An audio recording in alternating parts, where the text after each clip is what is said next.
Tumalsik ng plema si Rie sa salamin, saka ginamit ang damit niya para panasan iyon. Pero nalaman niya, madilim sa labas kaya walang nakikita. Sumigaw siya pero walang sumasagot. Ang temperatura sa cabin ay agad na tumaas mula 35 degrees hanggang 50 degrees Celsius. Basang-basa ng pawis ang likod ni Rie. Hinubad niya ang kanyang damit, pero kahit ganun ay dumadaloy pa rin ang pawis. Tumingin siya sa katabing cabin. Sa loob ay nakulong sina Ivo at Barren.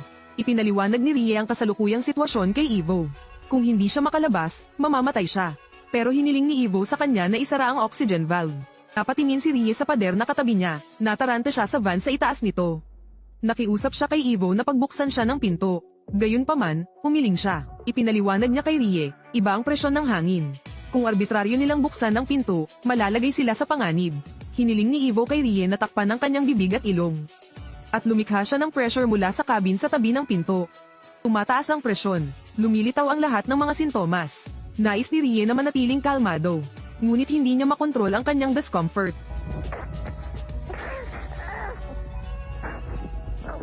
Hindi na niya kinaya. Ang boses ng manggagawa ay parang tunog ng kalikasan. Ang presyon sa pagitan ng dalawang cabin ay halos balanse. Binuksan ni Rie ang balbula. Ngunit pagkatapos dumaan sa pagpapahirap ngayon lang, ang temperatura sa cabin ay tumataas. Halos mapagod siya at wala ng sapat na lakas para buksan ang pinto. Nang makitang hindi gumana ang pamamaraang ito, kinuha niya ang kahoy na patpat. Patuloy niyang tinatamaan ang balbula. Na sa tuwing pinindot mo ang balbula ay bumubukas ito ng kaunti. Lahat ng paghihirap ay nagiging simple. Bago ang hangarin ng tao na mabuhay. Nang buksan ni Rie ang pinto, bumukas din ang pinto. Hinawakan ni Barren ang braso ni Rie at hinayla papasok. Pagpasok mo sa loob, tinimulan ni Rie na lagok ang tubig. Natatakot ako kung mabagal siya, mapapatuyo siya. Naghihintay na muling kumalma ang lahat. Ngunit ito ay paglipat lamang mula sa isang kahirapan patungo sa isa pa. Pagkatapos ang tatlo ay nagpalitan ng impormasyon sa isa't isa. Ayon sa impormasyong ibinigay ni Rie, napagtanto ni Ivo na ang sitwasyon ay hindi masyadong positibo. Dahil lahat sila ay sanhi ng sunog at pagsabog mula sa labas. Ang tanging magagawa na lang nila ngayon ay maghintay. Ngunit ang dami ng oxygen ay hindi sapat para sa tatlong tao na huminga ng sabay. At dito sila mamamatay. Nais ni Rie na magbukas ng ligtas na ruta ng pagtakas sa tabi. Pero pinigilan siya ng empleyado.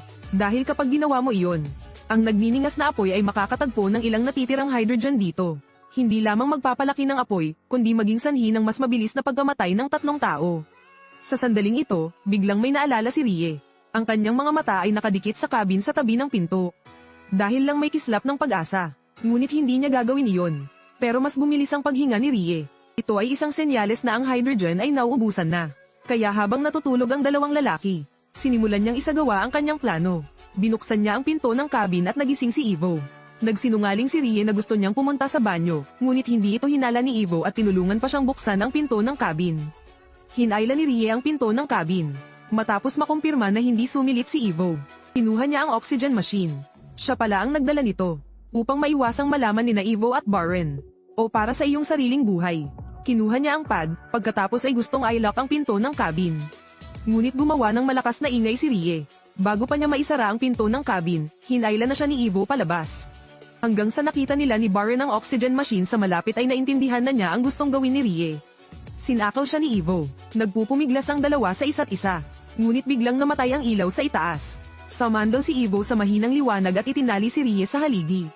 Para makatipid ng oxygen, sumugod siya para harapin si Rie. Sa kabutihang palad, napahinto ito ni Barren sa oras at naiwasan ng isang trahedya. Nang makitang paunti-unti na ang oxygen, kumatok si Ivo sa pintuan ng cabin. Kinuha niya ang oxygen machine at gusto nang lumabas. Ngunit ang kasama sa kanyang katabi ay natatakot na umalis siya. Tinanggihan niya ang paraang ito na tila kapaki-pakinabang sa kanya. Sa pamamagitan ng makasariling pag-uugali ni Rie, nawala ang maagang pagtitiwala, walang ibang paraan. Si Ivo naman ay mukhang masama ang loob. Pero habang nagtatalo sila, may mga yabag sa labas ng pinto. Nagmamadaling naglakad pasulong si Ivo, at natuklasan na dumating na ang rescue team. Upang hindi sila matuklasan ng mga tagalabas, hinaligan ni Ivo at Barren si Rie, na parang walang nangyari. Ngunit nang akala nila ay naligtas na sila, isang malakas na ingay ang dumating. Hindi pa pala tuluyang naapula ang apoy. Ang pagsabog na ito ay nagpalala ng apoy. Ngayon para sa kanila, isang mas malaking kalamidad ang naghihintay.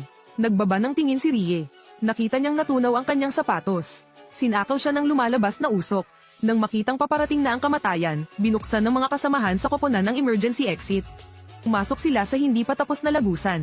Bagamat iniwasan nila ang kapalarang masunog, sinundan pa rin sila ng kamatayan. Bumagsak ang maputik na tubig. Ang lugar na ito ay may posibilidad ng pagguho ng lupa anumang oras. Gayunpaman, nakaharap sa mataas na temperatura sa cabin. Willing pa rin silang manatili dito. Ngunit nang bunutin ni Rie ang nakakulong na si Ivo. Nadulas ang kamay niya at nahulog si Ivo mula sa itaas. Natakot si Rie, hindi niya akalain na makakapatay siya ng tao. Pagkatapos ay bumaba ang 2 tao mula sa sinag upang tingnan. Walang tigil ang pag-agos ng dugo mula sa bibig ni Ivo. Inilapit ni Barren ang kanyang ulo sa bibig ni Ivo, gustong marinig ng malinaw ang kanyang kalooban. Gayunpaman, mabilis na tumigil sa paghinga si Ivo. Hindi makapaniwala si Rie sa kanyang mga mata. Nakita niya si Barren na umiiyak ng mapait at agad siyang gustong aliwin. Ngunit hindi siya makapagsalita. Sa oras na ito, lumakas ang ulan. Lubusang babahain ang lugar na ito. Tiningnan ni Rie ang gumuhong lagusan, pagkatapos ay desididong umakyat at humanap ng daan palabas. Natuklasan niya na ang lupang nababad sa tubig ay napakalambot at spongy kaya agad niyang hinukay ang lupa. May butas sa dingding. Nakita ni Rie na may isa pang kuweba sa loob. Agad niyang sinimulan na kumbinsihin si Barren. Sa pamamagitan lamang ng pamumuhay makikita mo ang iyong pamilya. Ngunit napakaliit ng butas, naipit sa labas ang ibabang bahagi ng katawan ni Rie. Sa kabutihang palad, agad siyang hinailan ni Barren. Binuksan ni Rie ang ilaw ng kanyang cellphone. Ngunit nakoma si Barren dahil sa kakulangan ng oxygen. Ngunit putik din kung saan-saan, maging ang pasukan sa kuweba ay ganap na nabaon. Walang pakialam si Rie kay Barren. Ang tanging paraan para mahukay niya ang gumuhong kuweba sa unahan. Ngunit kung walang mga tol, hindi makakamit ang tagumpay. Kasabay ng pagbaba ng antas ng oxygen. Nahihirapang huminga si Rie, kaya nilabas niya ang oxygen bag na dala niya at uminom ng isang malaking lagok. Ang tanging iniisip niya ay kahit na mabubuhay pa siya ng 1 minuto, mabuti na iyon. Ngunit sa mismong sandaling ito, nagising si Barren. Nakita niya ang tangke ng oxygen sa bibig ni Rie, kaya't nagsimula siyang makipagpunyagi sa pag-asang makasama si Rie. Pagkaraan ng ilang sandali, inipit siya ni Barren at nagsimulang mag-enjoy sa tangke ng oxygen. Ngunit ang dami ng oxygen sa loob ay unti-unting nauubos. Sa wakas ay hinintay ng 2 ang pagdating ng rescue team. Akaligtas si Barren, ngunit hindi gaanong pinalad si Rie.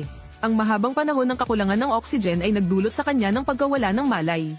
Marahil ay kailangan niyang umasa sa mga makina sa buong buhay niya.